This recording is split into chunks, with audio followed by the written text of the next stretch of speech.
Right. So let's 6:02. I think we can go ahead and get started. We will let people in kind of as they come, but we'll kind of get this started. So thank you everyone for joining. My name is Jeff Geist. I'm on the board of Angie.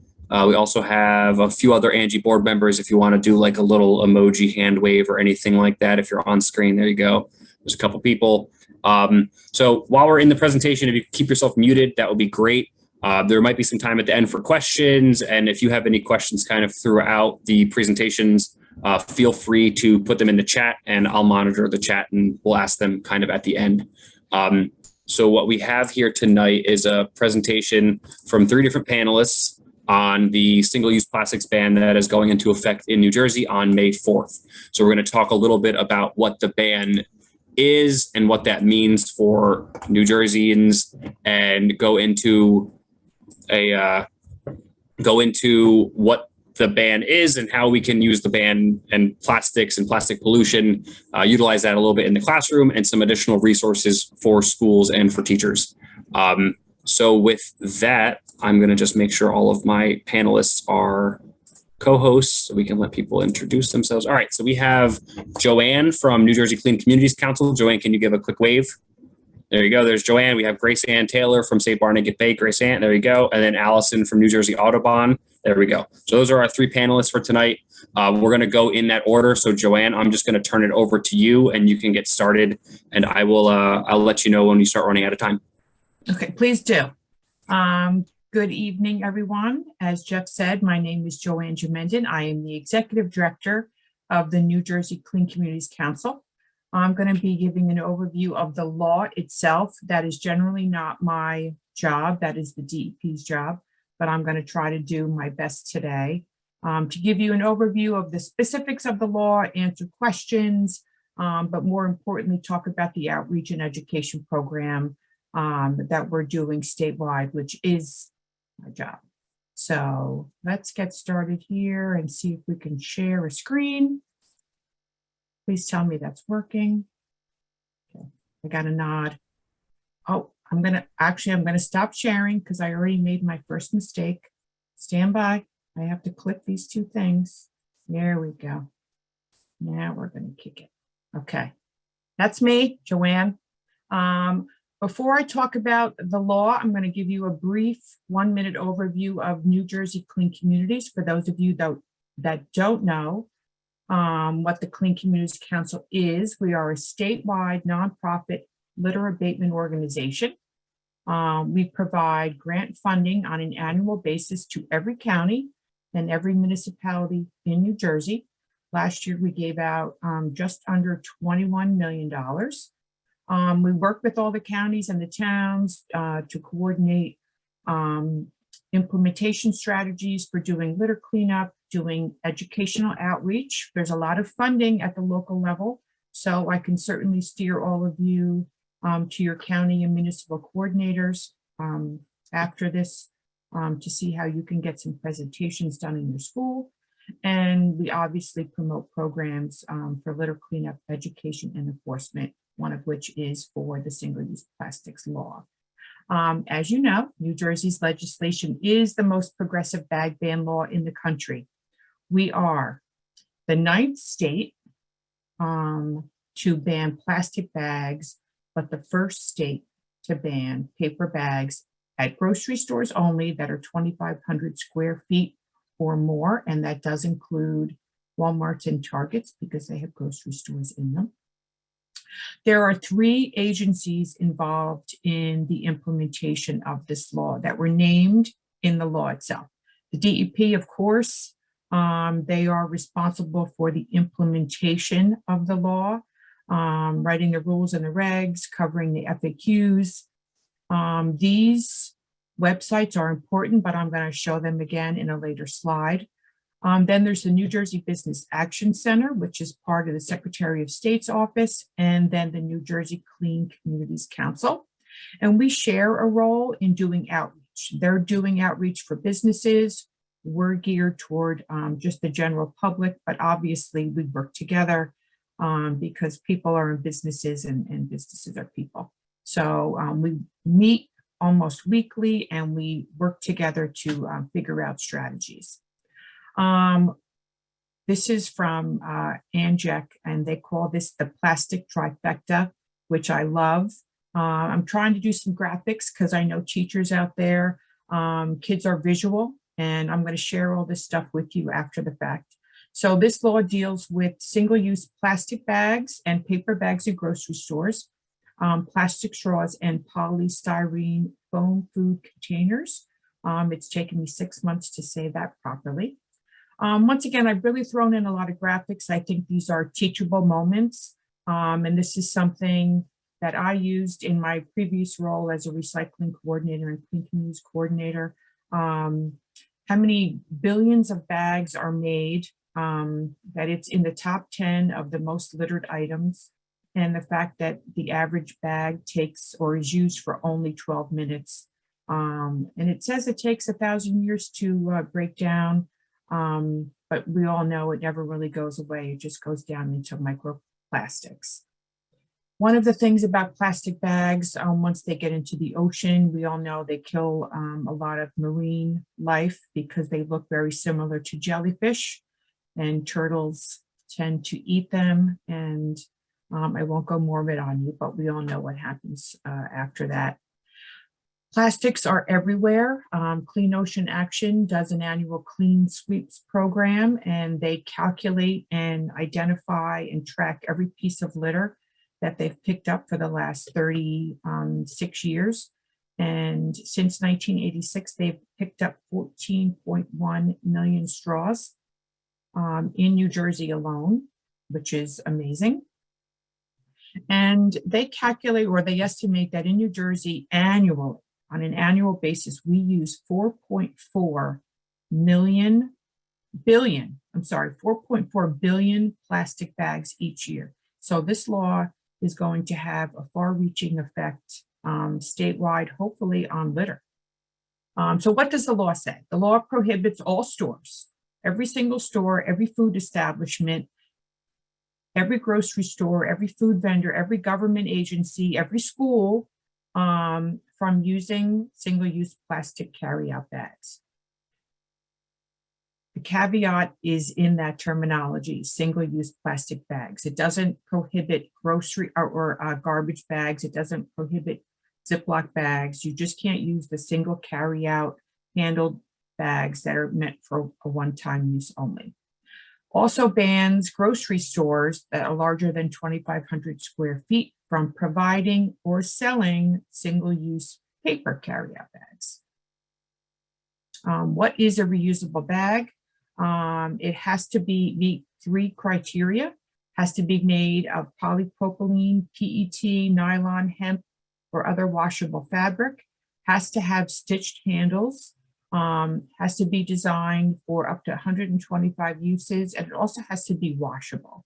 Doesn't necessarily need to be machine washable, but you should be able to wash it in your sink with soap and water. There are some exemptions or exceptions to the rules, and these are important, especially from the public, and I'm sure a lot of your kids will be asking. Bags solely used for like fruit and produce. When you're in the produce aisles in the store, you can still have access to those bags. You'll still have access to bags for your meat or poultry. So if you're worried about that spilling or getting or contaminating your other groceries. They actually made an exception if you go for live animals. So I guess if you have to go buy a fish for an aquarium, you're still allowed to get that in a plastic bag. Prepared foods like deli meats at the deli counter, laundry, plastic bags, dry cleaner are still allowed, as well as newspaper bags, although they do get littered, and I'm not a big fan of those. So that's the exceptions to the law. And then there's also a ban on polystyrene foam food containers. And this applies not only to food establishments where they can't provide these items. Like if you go and get leftovers, you should not be seeing polystyrene starting May 4th. but there's also a provision or prohibition to sell these items. So you can no longer sell styrofoam plates or polystyrene plates or cups.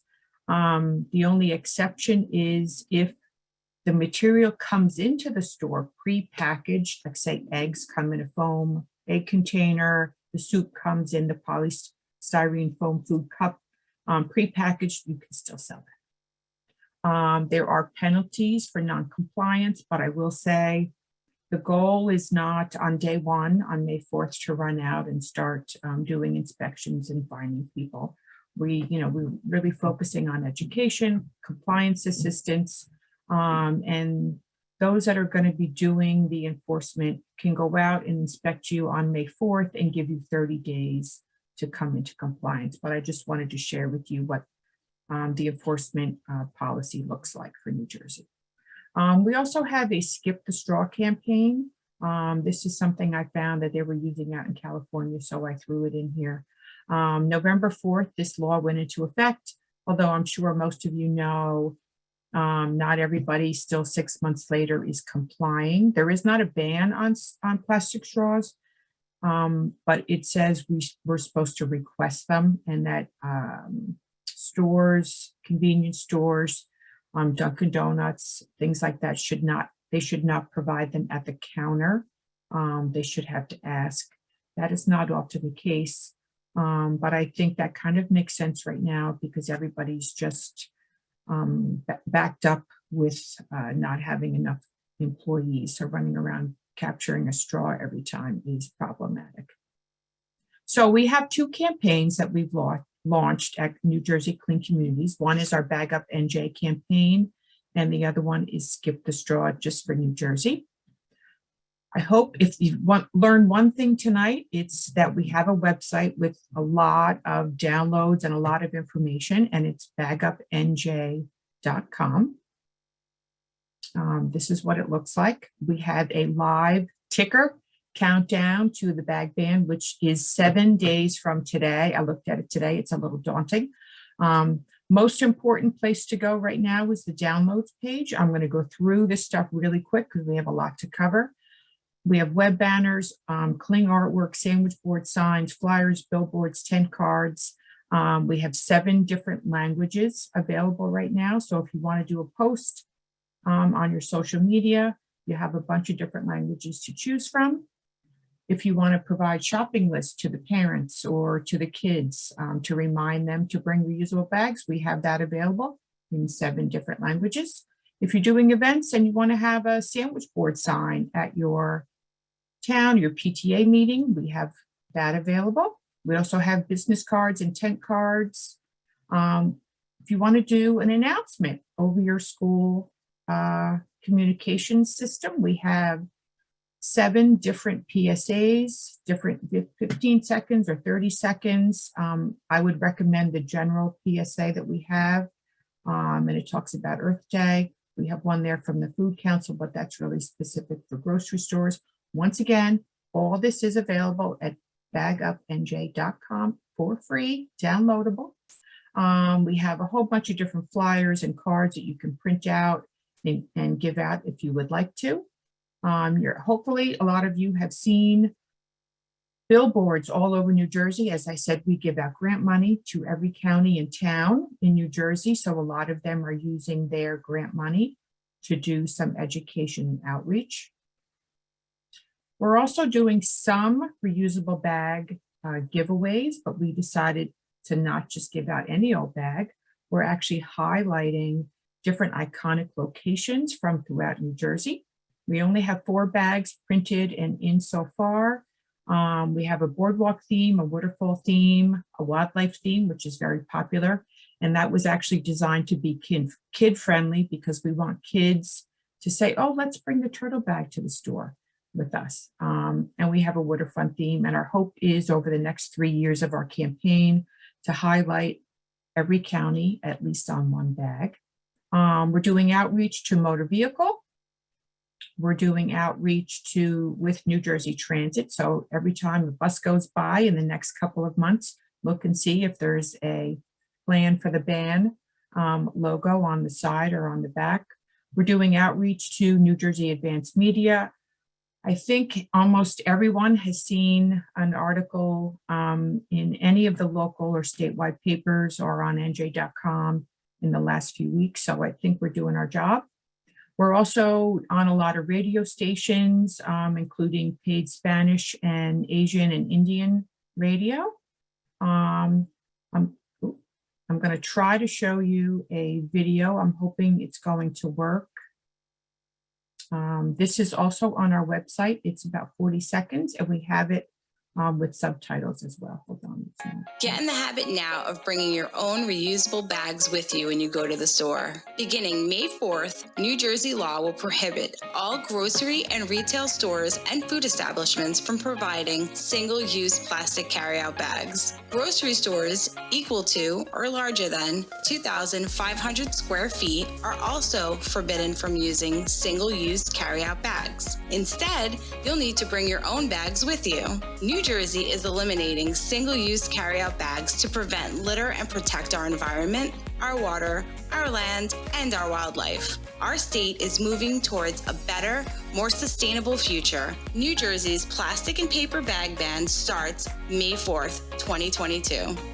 Do your part and bag up, New Jersey. So that was done courtesy of the town of Westfield. So I always have to give them a big shout out. Hey, New Jersey. Oh, sorry. That was our, that's our tap into. We have a 30-second endorsement or paid ad on every tap into site in New Jersey. I won't bore you with that. But one thing I'm so proud of, New Jersey Clean Communities, along with the New Jersey DEP, launched a video PSA contest entitled Reduce Single Use. We had almost 50 submissions, and we gave out we deemed 6 winners, a first, second, and third place winner for 2 different age categories. I would love to play, this is our winning video for the older kids. We really wanted to capture older kids, 7th through 12th grade, teaching their peers why this is important. Oh, I'm sorry. I'm having my video issues. Okay, I'm going to try to play it here and see if it works. I'm not having luck. Hold on.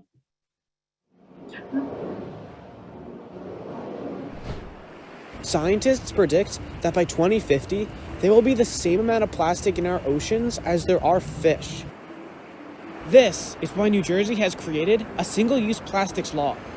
Simple actions can go a long way to help, like using reusable bags when shopping, avoiding plastic straws, no thank you, and using reusable containers. Make sure to put your trash in its proper place, so it doesn't end up here on the side of the road, or here in a tree, or here at the storm drain, because next time it rains, it will end up here in our oceans and other waterways. And that's why there's a new law about single-use plastics, and why we all need to do our part to reduce single use. So that was our winner. I'm so excited. I don't know how to stop this video, but I'm just going to hopefully move on. Okay, there we go. And we will be doing this program again next year. So if any teachers are out there from 7th through 12th grade, make sure you circle back at the end of this year, beginning of next year, to njclean.org or bagupnj.com. I'm having little glitches. That's not me. That's my computer going somewhere. I'm not sure where it went. Okay. Awesome. Thank you, Joanne. If you want to stop sharing, and then we can turn it over to Grace Ann, who's going to go into some educational resources. I would love to, but my entire screen went blank. Let's so see. I can hijack it. Okay, please do. There we go. All right. Does everyone see that screen? We're good. All right. It's on to you, Grace Ann. All yours. Thank you so much. Good evening, everyone. My name is Grace Ann. I'm the Education and Outreach Coordinator at Save Barnegat Bay. And I am about to share with you my bread and butter as a professional in the informal ed world, some tools that I use every single time I go into a classroom to talk about non-point source pollution and education. So, you know, when we were kind of designing this program, we were thinking critically about what we wanted to share with you as educators, because, you know, doing upcycling projects could be effective, but really the why is the ban important, I think, is where we landed. And talking about non-point source pollution and the ways to demonstrate that in the classroom is what I'd like to highlight. So I have lots of resources. I'm going to copy and paste a few links into the chat when I'm finished here. Save Barnegat Bay and I have been collecting climate change resources. I'm just going to get that out of the way because that's something that educators are going to be required to be teaching in the fall as well. So alongside of non-point source pollution and the bag ban, we've been collecting those resources, and it's a sheet full of links that you can access and use and cherry pick at your leisure.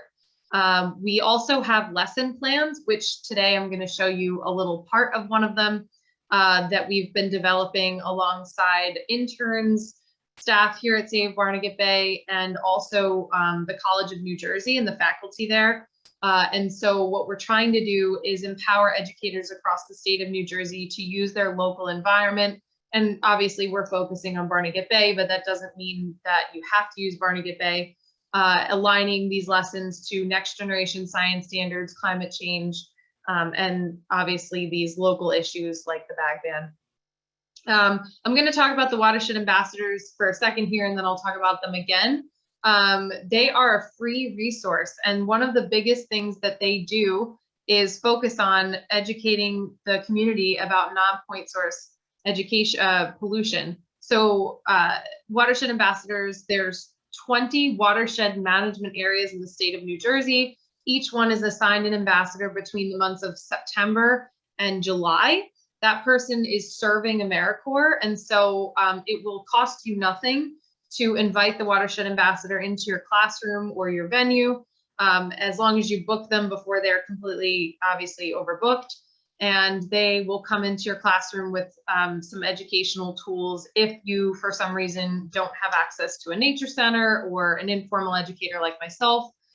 They are an amazing resource to help you talk about these things. Maps are an excellent resource. I'm going to show you the one I use all the time. You can bring in the theme of reuse and talking about reusing plastics as a part of the plastic bag ban. And then, of course, the Clean Communities website is amazing and has lots of resources in it. So I put this little bulleted list here and I went through it really fast because I'm just going to link out all these things for you so that you have access to it at your leisure. So I'm going to give you the very quick non-point source pollution lesson that I give. So the first thing that I do is I define a watershed, and that's a land area that drains into a common body of water. I show off that picture on the left, and I show that there are 20 watershed management areas in New Jersey. And then I zoom into the picture in the middle that shows the Barnegat Bay watershed specifically. And then within that, I talk about the sub watersheds. And using this map, which I actually have in person, I'll show you in a minute, I point out landmarks on the map that kids care about. Six Flags Great Adventure, Jenkinson's Aquarium, and I put little toys on the map. I'll lay the map on the ground. And, you know, I spend about 3 minutes or so kind of connecting with them about the places and things that they enjoy recreating at. And I point out that Six Flags Great Adventure is at the headwaters of the Toms River, and that Jenkinson's Aquarium is at the head of Barnegat Bay. And I talk about the Pine Barrens and the lighthouse and all these different landmarks that I expect kids to know.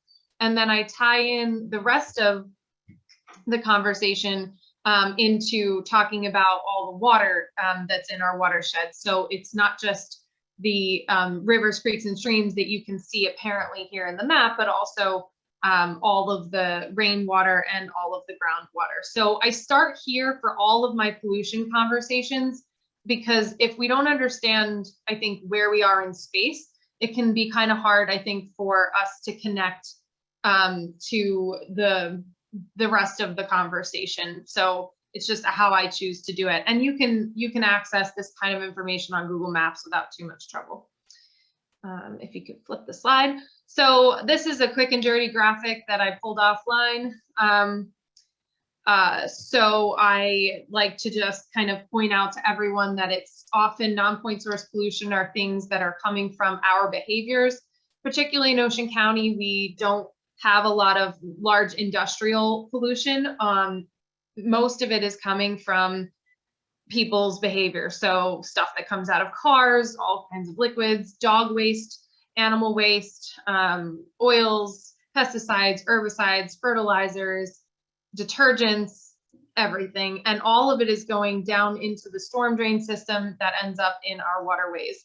And I'll go into more depth about the difference between storm drains and combined sewers, depending on where I am in the state. Oftentimes I'm talking about Ocean County where our systems are separate, and I'll go into more depth there. But basically non-point source pollution is just a fancy way to say all of the stuff that ends up in the rainwater and is carried into our waterways. So I put a video here of the activity I'm going to show you in person, and it's really quick. It's just like a 30-second little demo because I'm not going to run it actually here. So go ahead and click play, and then I'll explain what you're seeing. Ready. It should be set off. Oh gosh.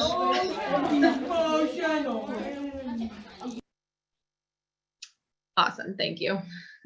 This is me like shouting in the classroom and talking to kids, and they're all going, ooh, ah.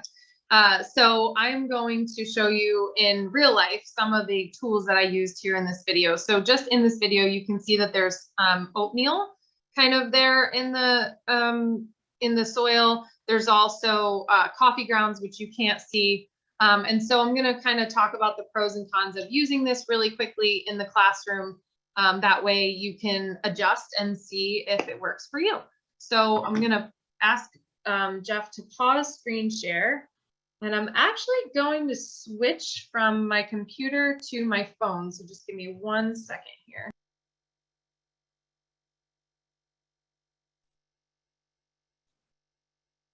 Hi. Hang on. Can you hear me? Yes? Okay. Let me turn up the volume on my cell phone. Hopefully that helps this problem. There we go. Okay. So the reason I switched is because I basically took over the boardroom at Save Barnegat Bay with all of my tools. So this is the map that I use when I go into the classroom.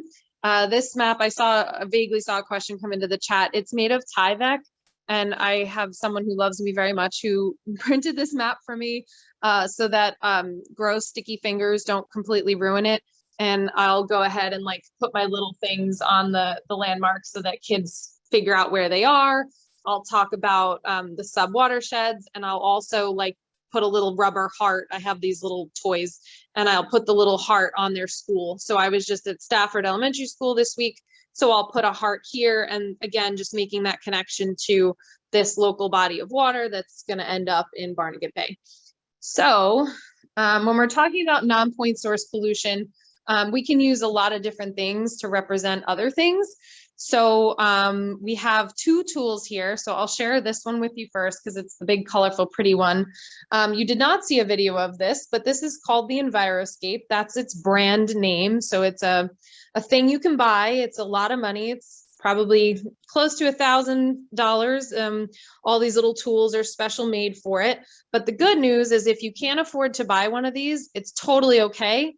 Every single watershed ambassador has one, and they can bring it to your classroom. So this tool is really fantastic because they have different versions of it, and it's basically a watershed. So I will stand on the back end of it and work it this way.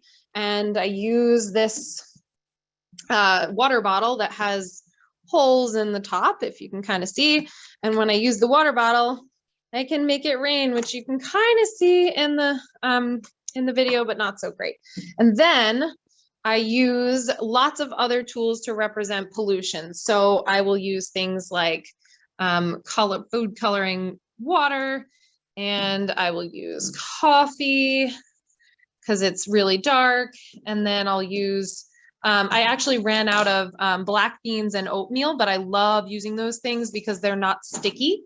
and it just makes life easier. Black beans, and I call them dog poop. And so all the kids just think that that's just the most fantastic thing since sliced bread.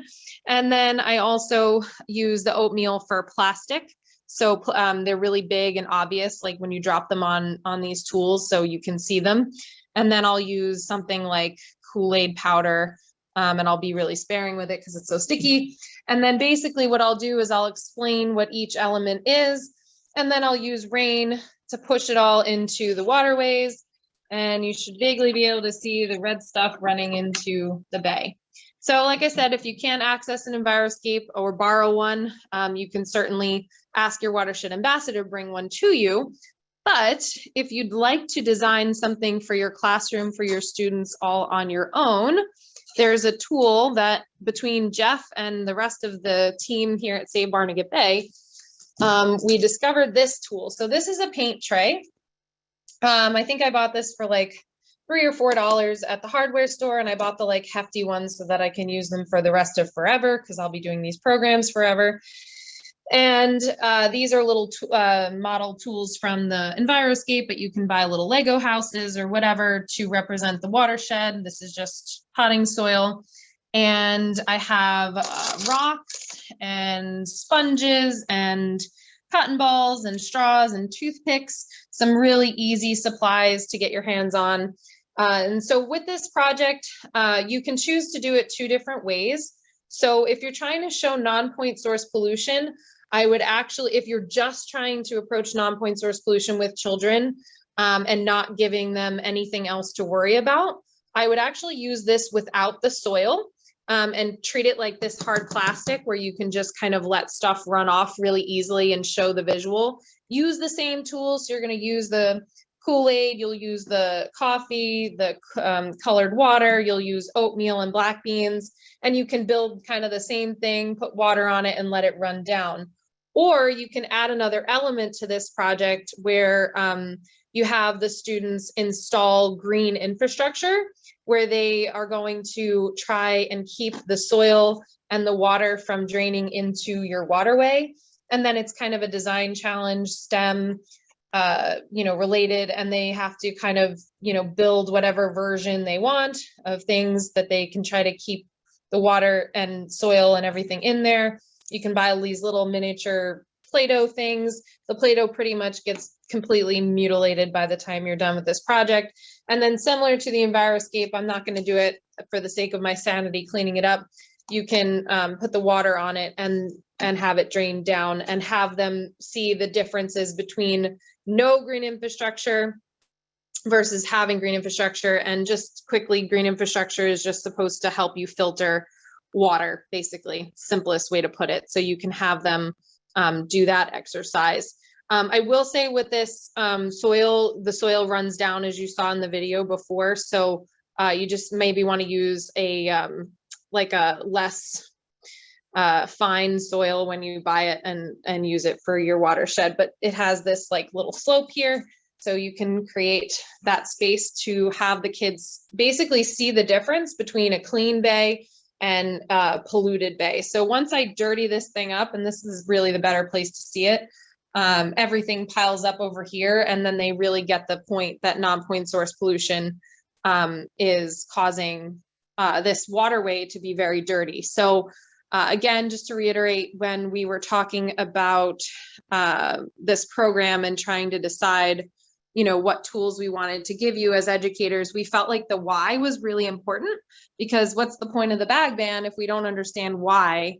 It's important to consider it. So I think that was my last slide. There might have been one more. I think I put tools on there, or supplies rather. Yeah, the last one is a supply list, so I will reshare that because we have to get back into it for the next section anyway. So there you can see the supply list.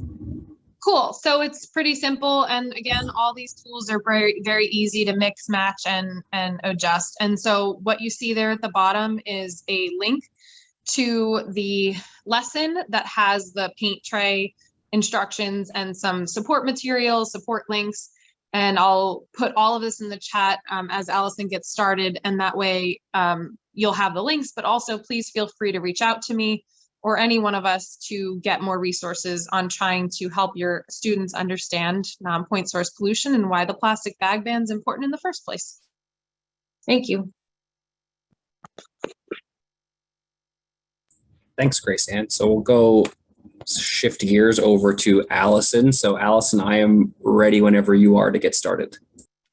Okay, I'm good. Hi, I'm Allison Mulch. I'm with New Jersey Audubon.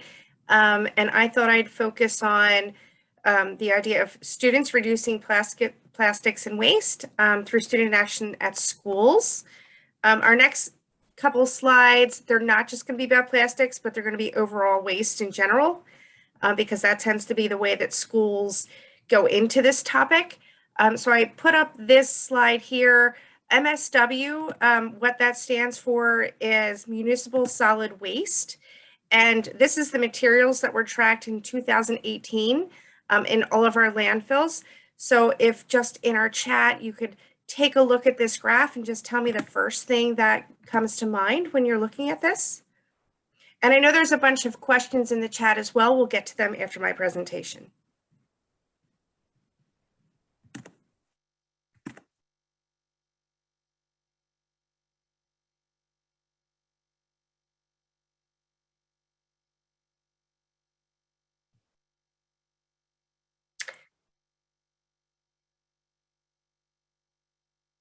Yeah, so I see a couple of comments here, a lot of food waste. I'm glad you noticed that, Kelly, because I am going to touch on that. Lots of recyclables and reusables.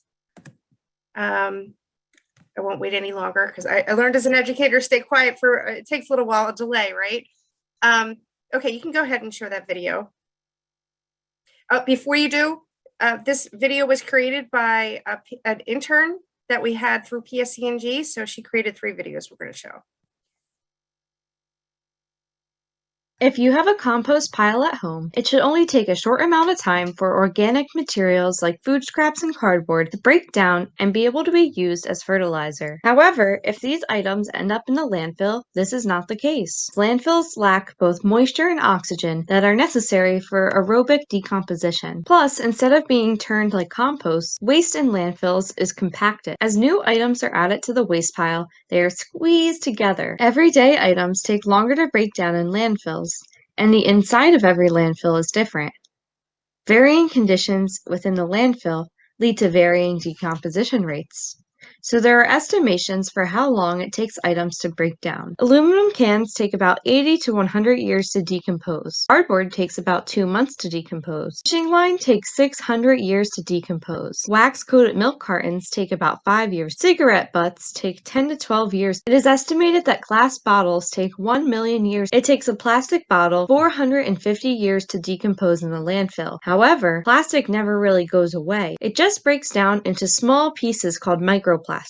Microplastics are especially harmful to fish. When they breathe in water through their gills, they're also breathing in microplastics. The ingestion of plastic kills 1 million marine birds and 100,000 other marine animals each year. For some of the items listed, especially plastic, the years it takes to decompose are an estimate made by scientists. And because materials like plastic have not been around for 500 years yet, it could take even longer. And it's Jeff, you can go to the next slide. How surprised were you to hear that what looks like, okay, good, that's clearing up so you can see it. How surprised was everyone to see how much slower regular food takes to decompose in a landfill? That stood out as a shocker for me. Did that shock anybody else that it just doesn't decompose the same way? It's okay. Nod, no, yes.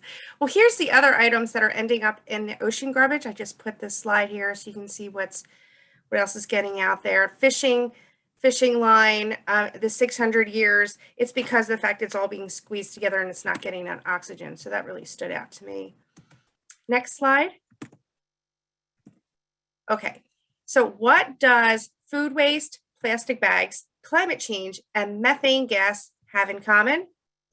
Imagine that food is tied up in plastic bags and surrounded by mounds of more plastic bags and often covered by another large seal left in a landfill. What do you think happens? The food does not decompose. For organic materials like an apple core or wilted lettuce, To quickly decompose, it needs access to something very important, oxygen. With free-flowing oxygen, food tends to decompose quickly and turn into nutrient-rich gardening miracle we know as compost. Without oxygen, decomposition can take years or even decades, and landfills typically have very little oxygen flow. The anaerobic decomposition produces methane gas, and you may have heard that cows and other livestock produce large quantities of methane gas, and that is a contributor to climate change. Methane is a greenhouse gas produced in lower quantities than carbon dioxide, but very powerful due to its ability to trap heat within the atmosphere with relatively short time period. The food waste I described, wrapped in bags and sealed, takes so long for the decomposition to happen. Food waste in landfills just keeps on producing methane. A single head of lettuce, for example, can take up to 25 years to decompose in a landfill, giving off harmful methane gas the whole time. Next slide. It's a video.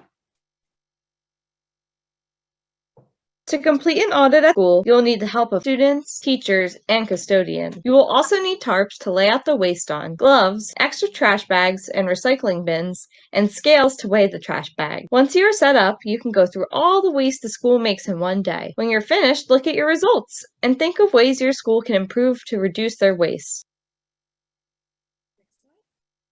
To complete an audit at So schools are doing these waste audits through eco schools, through other projects. They're all pretty typically the same, where they go in and they figure out what's happening in their school and they create action plans. So now I thought I'd show you some examples of what schools are doing. This first one, this is Elms Elementary School. It's in Jackson Township, and it's New Jersey's 2022 U.S. Department of Education Green Ribbon School that was just announced last Friday.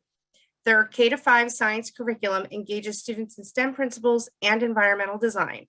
Second grade students, they focus on the Pacific plastic waste problems. The unit focuses on human waste management and the increasing concern of plastic accumulation in the oceans. Students then explore ways to better dispose of the waste and look for solutions to clean areas that have been impacted. The school also received a grant from the parent-teacher network at the school. And the recycling efforts have increased with recycling bins and signage that the students created in the classrooms, offices, and hallways. That was after the audit that they completed. Next slide. The same school, they attended a presentation by the Ocean County Department of Solid Waste. And we heard Joanne talk about how you can have these municipals come out and give you these talks with your students or give you some resources. Their student team then developed a presentation and went into every classroom introducing their recycling initiative. I copied, with the school's permission, a shareable link, which I'm going to put in our chat.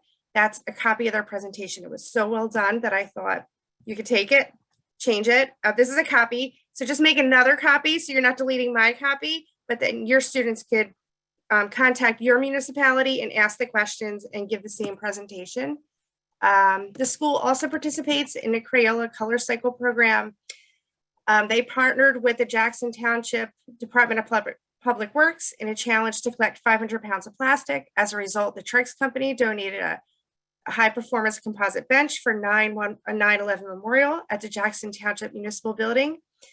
Students' eco projects promoting the repurposing of materials and community recycling events have resulted in about 1,000 pounds of single stream recycling collected each month. Let's see if I can put this into our chat.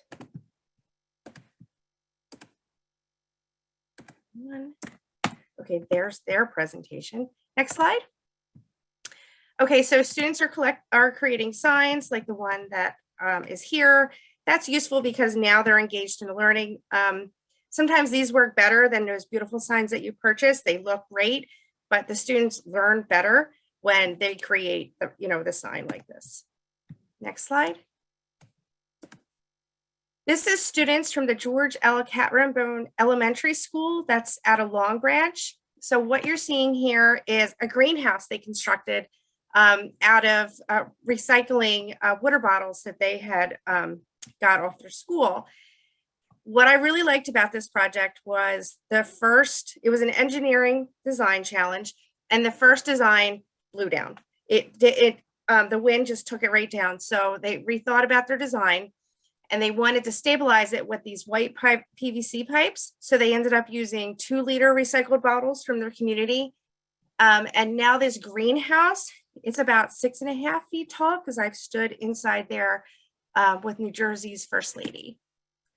Next slide.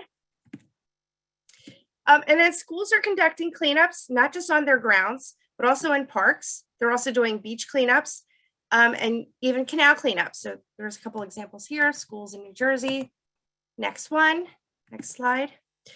They're making their own bags that they can take to the grocery store.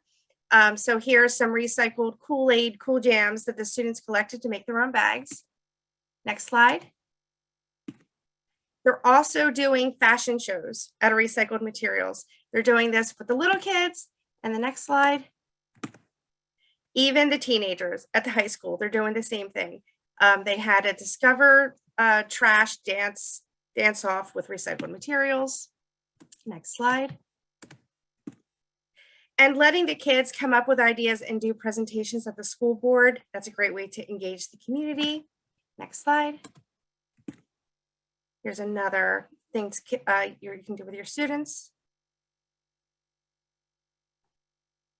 You could teach your friends how to pack a zero-waste lunch. You can have a zero-waste contest in your cafeteria at school. Start by challenging each lunch table to see who has the least amount of waste after lunch. Then once everyone becomes zero-waste stars, try to compete between different lunch periods. Another example is getting your cafeteria to provide silverware dispensers at the end of the lunch line instead of pre-packaged silverware at the beginning of the line. This way, people only take what they need and less plastic packaging is used. Or if you have styrofoam lunch trays, can the school replace them with reusable trays?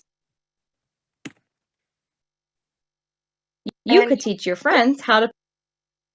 Jeff, just one more slide.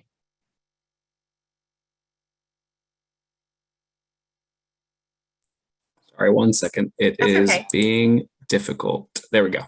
Oh, this is just, so the Eco Schools, a lot of the resources I'm showing you, it's a free 7-step process available to schools in New Jersey.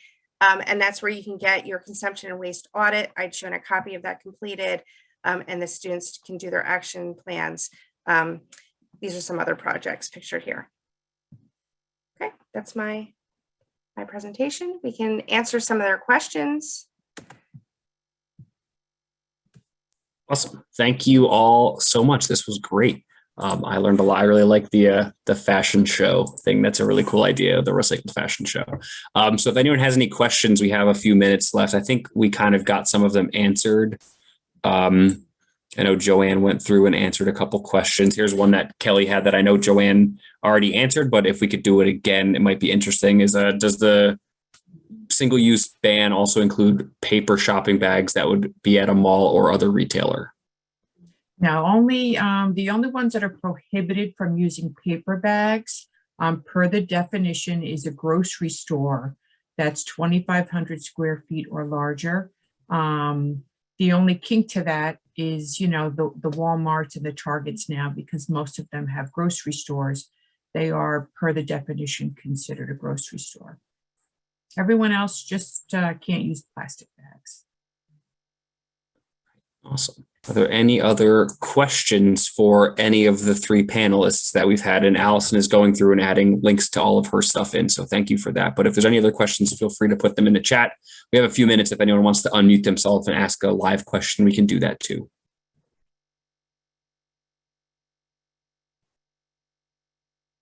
I saw, Kelly, you asked practically where to get maps printed. That's a really tough one. I got really lucky. Dr. John Winnick at Mates happened to print it on Tyvek for me. And I actually don't even know if he did it at the school, but I think it's a worthy investment if you're willing to put in the investment and get it printed at Staples and like get the material that's going to last. I've used this map every single presentation I've done for 4 years. So it's valuable. And then as an added bonus, I want to start, and I've been saying this for years, I just haven't done it, get transparencies paper and cut out pieces. Like, you know how on GIS you can turn the layers on and off? I'd want to do that like hands-on where kids can actually tactile move pieces around the watershed map so that they start to be able to handle the things. Obviously not the pollution pieces, but, thinking about that place-based, centered ideas. And Grace Ann, you hit the nail on the head when you talked about GIS. I'm a former government worker for 35 years, so I'll always plug how, they will come to your aid if you ask them. So every county has a GIS office, and they have large printers, and they can probably adapt the map to include a lot of things for you. So don't hesitate to find out who they are and ask. So one question that just came up in the chat is, do you have any ambassadors fluent in Spanish that could be invited to my bilingual classes? So the watershed ambassadors are based out of the DEP. So your best bet is to contact your local watershed ambassador. So there's going to be one in your general area. Grace Ann showed the map of those 20. So you can contact the watershed ambassador program. I'll put a link in the chat for that. And reach out to your local watershed ambassador, and there might be someone who's bilingual as well. There's usually a good amount of diversity within the watershed ambassador, so I'm sure there's someone that could help. Yeah, it's kind of a dice roll. So another question is, are local municipalities willing to talk to schools about recycling? So I know Joanne has the statewide clean communities, like that's the thing that you manage, right? But I have a really great local clean communities resource, and it's kind of the municipality, right, Joanne? It's like, it's kind of, they're a part of the municipality. Toms River Clean Communities has like a puppet show and a duck truck and like all kinds of cool tools that they bring, and like there's a little Rocky Raccoon that like, he's a little recycling truck robot. Yeah, and they'll ride around, and I guess that's kind of like the municipality coming into the schools to talk about things. Yeah, as the former county recycling coordinator, that's what I did in my previous life. I can tell you that recycling is actually a little more structured than clean communities, and by law, every county must have a recycling coordinator and every town must have one. And they have to be adopted by resolution. The caveat is they're all a little different. Some you have, the recycling coordinator is also the clean communities coordinator, the head of the sewer department, and the public works director.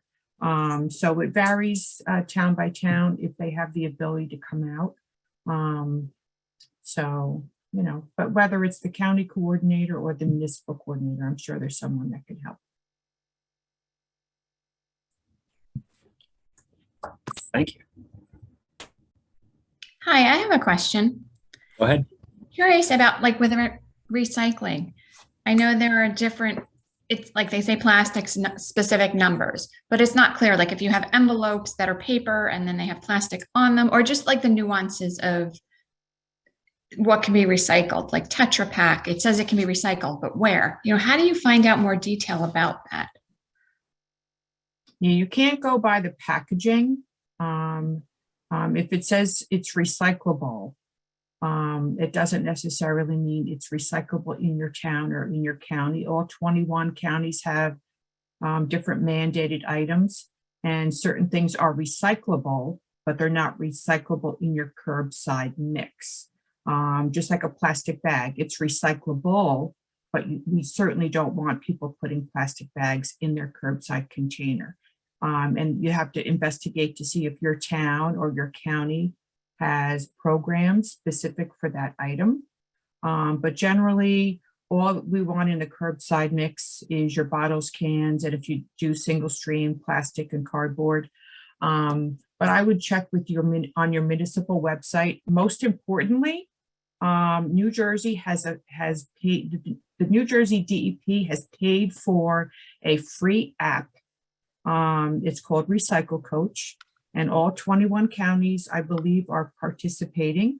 So if you go to your app store, download Recycle Coach, it will remind you when your recycling is, and you can actually ask it questions. And it's fed by the county and the towns. So hopefully that it will give you a locally based answer. Okay, thanks. Yeah, that's helpful. But first, like if you put, you know, a magazine in the trash and it has newspapers, or if you put cardboard out, do you have to take the tape off? So this is the resource where I can find all of those details out. Yeah, or every town has a recycling coordinator. Yeah, free to I've give them a called call. and Yeah. get different answers depending on who you speak with. Yeah, I was there. I get that. But you know, we have the philosophy now, especially with all the contamination, that when in doubt, throw it out. Which isn't to say if it's a cardboard box, we want you to throw it away. Take an extra minute and take the tape off if you're not sure if that's acceptable, but for the most part, that's okay if you have a label on it. But the little packs that all the Amazon shipping comes in, you can't recycle those. Okay, well, So- thank you for doing this. I just put this this link in the chat for this website. So like I'm in Middlesex County, so you can go to the Middlesex County specific, and it will pull up a whole thing on the solid waste for Middlesex County specifically with FAQs and things like that. So this is a great resource that is county specific, which is nice. So you can go right to your county's directory and pull up their entire website of what to do with recycling, and specifically what things can be recycled, what can't be, what things you have to do, what things you have to remove. All that stuff is kind of included in the county specific level. All right. Awesome. This was great. So thank you, Joanne, Grace-Ann, and Allison. This was a lot of fun. I appreciate it. It's very timely. We have the plastics ban going into effect next week. So I think this was hopefully helpful to everyone, and learn a little bit about the ban and get some resources to be able to use in your classroom or anything like that. Kelly, do you have anything you want to say before we depart? Oh, I cannot hear you, but you are not muted. Can you hear me now? Yes. Okay. I just want to thank all of our panelists for joining us. As all of you hopefully know, this is presented by Angie, which is the Alliance for New Jersey Environmental Education, in partnership with these three organizations. And an answer to your question as well, who can come out, on our website, which Jeff, if you want to plunk in the chat, one of our members, David Alexander, made an awesome map of over 100 nature centers throughout the state of New Jersey that can help you, come out potentially for programming and such. That would love to do programs as well with your schools or other outreach opportunities. And they're also there as a resource. So questions about recycling, things like that, they may have an answer or another resource for you. So I encourage you to reach out to them as well as a local resource. So thanks, Jeff. All right. Thanks, everyone. Have a good night. Enjoy the rest of your Thank you, evening. Jeff. Good job, everybody. Good night. Good night.